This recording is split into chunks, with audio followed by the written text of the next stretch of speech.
대림절 19째 날입니다. 빌립보서 3장 18절부터 19절입니다. 내가 여러 번 너희에게 말하였거니와 이제도 눈물을 흘리며 말하노니 여러 사람들이 그리스도의 십자가의 원수로 행하느니라.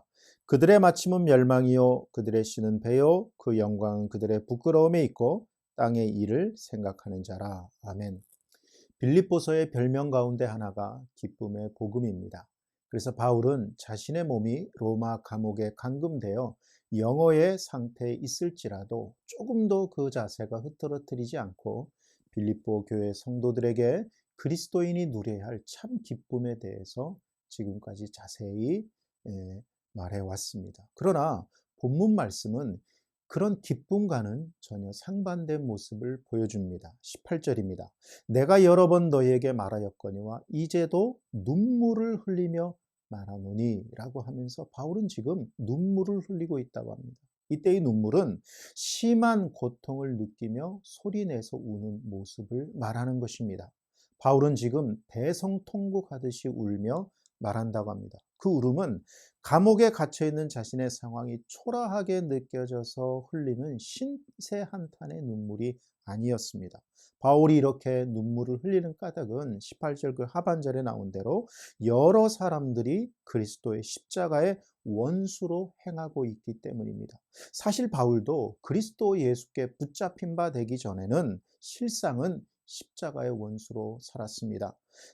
그는 십자가가 수치와 저주의 상징일 수는 있어도 구원의 상징이라고는 단 한 번도 생각해 본 적이 없습니다. 그래서 태어난 지 8일 만에 할례 받은 것이 자랑이었고 이스라엘 족속과 베냐민 지파 히브리인 중에 히브리인 것이 그의 자랑이었습니다. 바리새파에 속한 것, 신앙적 열심으로 교회를 박해하고 율법의 의로는 흠이 없던 것이 다른 사람들이 그를 부러워하는 것들이었습니다. 그럼 그에게 십자가에 달려 죽으시고 부활하신 예수 그리스도께서 찾아오셨습니다. 그래서 그전에는 십자가를 넉마 조각과 같다고 확신하고 있었는데 이제 그 예수 그리스도를 만나고 나니까 그 자신이 그토록 자랑스럽게 여겼던 것들이 오히려 넉마 조각 같게 여겨졌습니다. 그래서 바울은 많은 사람이 과거의 자신처럼 십자가의 원수로 살아가는 것을 그토록 가슴 저미듯 아프게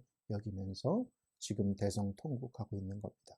십자가의 원수라 그랬는데요. 두 가지로 해석할 수 있습니다. 하나는 십자가의 도를 거스리는 것입니다. 두 번째는 십자가의 삶을 거부하는 것입니다. 십자가의 귀한 진리가 무엇입니까?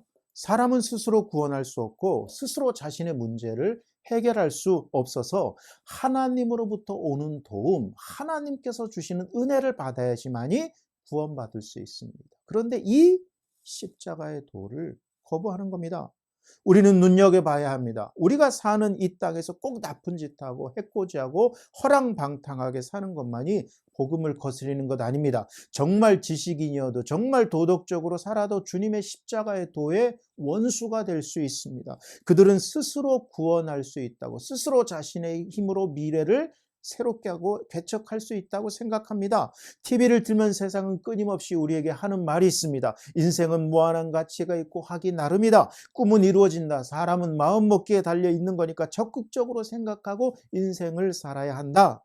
이것이 세상의 팽배한 생각입니다. 그러나 영적으로 보면 실상은 십자가의 원수가 되는 겁니다.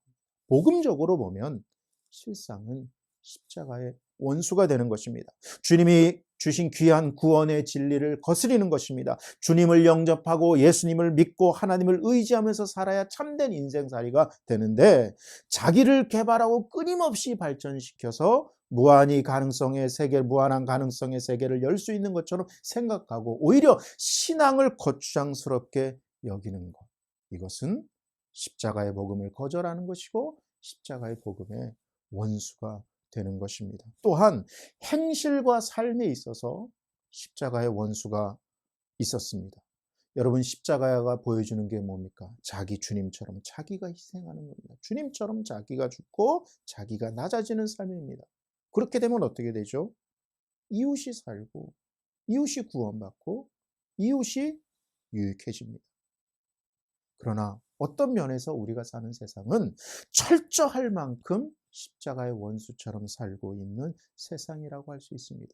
적극적으로 교회를 미워하거나 성도를 핍박하지 않아도 세상의 가치관 자체가 복음의 십자가를 정면으로 반박합니다. 그러니까 좋은 일 하는 것도 좋지만 우선 먼저 나 잘 되고 나서 그 다음에 좋은 일 하라. 대학만 들어가면 네가 원하는 거 다 할 수 있으니까 지금은 공부만 열심히 해라. 세상은 다 이런 가치관입니다. 그러나 우리는 주님을 만나고 나서 우선순위가 자주 바뀌게 됩니다. 하나님 중심, 예수님 중심, 교회 중심, 하나님 나라 중심, 하나님을 영화롭게 하고 내 이웃을 내 몸과 같이 사랑하는, 나보다 유익하게 하고 복되게 하는 것이 우리 삶의 진짜 가치입니다. 19절에서 이러한 십자가의 원수로 살아가는 삶의 방식에 대해서 이렇게 말합니다. 그들의 마침은 멸망이에요. 아무리 세상적으로 그들의 삶과 삶의 방식이 그럴듯하게 보일지라도 그들의 마침은 멸망이라는 겁니다. 그들의 삶이 영원한 생명 되시는 예수 그리스도와 연결되어 있지 않기 때문입니다. 그래서 지금 반대로 나의 삶이 아무리 화려해 보이고 남들이 부러워하는 자리에 있을지라도 예수 그리스도에게 연결되어 있지 않다면 그것은 꺾여 화병에 꽂힌 꽃과 같은 겁니다. 당장은 살아있는 것처럼 보이고 당장은 아름답게 보일지라도 불과 1주, 2주가 지나면 어디서 발견될지는 자명합니다. 또한 그들의 신은 배라고 했습니다. 십자가의 원수로 살아가는 사람들은 자신의 배를 신으로 삼아요. 욕심과 탐욕을 쫓아 살아가는 거죠. 욕심이 잉태한 주 죄를 낳고 죄가 장성한 즉 사망을 낳느니라. 그래서 그들의 마침은 멸망일 수밖에 없습니다. 그 또한 그들의 영광, 그들의 자랑은 그들의 부끄러움에 있다고 합니다. 가치관이 전도되고 왜곡되는 걸 얘기해요. 정욕이 이끄는 대로 살아가고 욕심이 이끄는 대로 살다 보니까 가치관이 그냥 전도되어 버리고 왜곡된 거예요. 그래서 부끄러운 것을 부끄러워하지 않고 오히려 자랑스럽게 여기고 자랑하는 거예요. 지금 우리가 살아가는 세상의 모습, 그 모습 아닙니까? 마지막으로 그들은 땅의 일만을 생각하는 자라고 합니다. 그들의 눈에는 땅밖에 없습니다. 눈에 보이고 손에 만져지는 것이 전부라고 생각합니다. 그러나 성경은 그것이 절대로 아니라고 말합니다. 이제 다음 주면 성탄절인데 우리 구주 예수님께서 이 땅에 오실 때 하늘 문을 열고 오셨어요. 하늘이 있다는 거죠. 땅만 있는 게 아니라 하늘이 있고 하나님이 계십니다. 그 하나님이 우리의 몸을 가지고 이 땅에 찾아오신 겁니다. 보이는 것과 만져지는 것이 전부라고 생각하며 사는 세상에 오셨습니다. 그렇게 이 땅에 하나님의 나라가 들어왔습니다. 그날이 바로 성탄절입니다. 그래서 눈에 보이지 않지만 실존하고 존재하는 하나님 나라를 붙들고 두 나라의 삶을 동시에 살아야 한다는 것이 오늘 성탄절에 주님께서 우리들에게 보여주시는 바로 진리입니다. 그런데 세상은 지극히 어리석어서 땅만 보고 살다가 십자가의 원수가 된다는 거죠. 그런데 앞에서 말씀드린 것처럼 바울이 이런 십자가의 원수들, 십자가의 원수가 된 세상을 보면서 그들이 비판하고 정죄한 게 아니라 우리 예수님처럼 지극히 긍휼히 여기는 마음을 가지고 눈물을 흘리고 있다는 거예요. 어느 목사님의 설교를 통해 들은 간증입니다. 제목이 무엇을 보고 사십니까? 무엇을 보고 사십니까? 라는 제목으로 말씀을 전하면서 이런 간증을 했어요. 여러분 한번 들어보세요. 서울에서 목회하시는 어느 목사님의 간증입니다. 성도님 중에 한 분이 찾아와서 목사님 누구 전도해야 되는데 우리 힘으로는 도저히 안 돼요. 목사님 한번 가서 전도 좀 해주세요. 그 사람이 무서워가지고 우린 전도 못해요. 성도가 부탁하는데 거절할 수 있나요? 그래서 찾아가서 전도를 하려고 하는데 시작부터 문전박대를 당합니다. 덩치가 이런 사람이 나와가지고 교회에서 오라면 말도 마세요. 가세요 하고 막 떠다니는데 목사님도 그 기에 눌려가지고 이 사람은 돌짝밭이구나, 이 사람은 돌덩이구나 해가지고 알겠습니다. 다음에 오겠습니다. 하고 돌아서서 가려고 하는데 방금 그 사람, 자신을 거절했던 그 사람이 다시 부르더랍니다. 나 좀 살려주시오. 그래서 다시 뒤를 이렇게 돌아보았대요. 그런데 그 소리는 온데간데 없고 그 사람이 아까 그 표정처럼 무서운 얼굴을 하고 왜 안 가고 쳐다보고 있냐 그러고 있는 겁니다. 그래서 내가 혹시 뭘 잘못 들었나 하고 다시 뒤로 돌아서서 가려고 하니까 또 나 좀 살려주시오.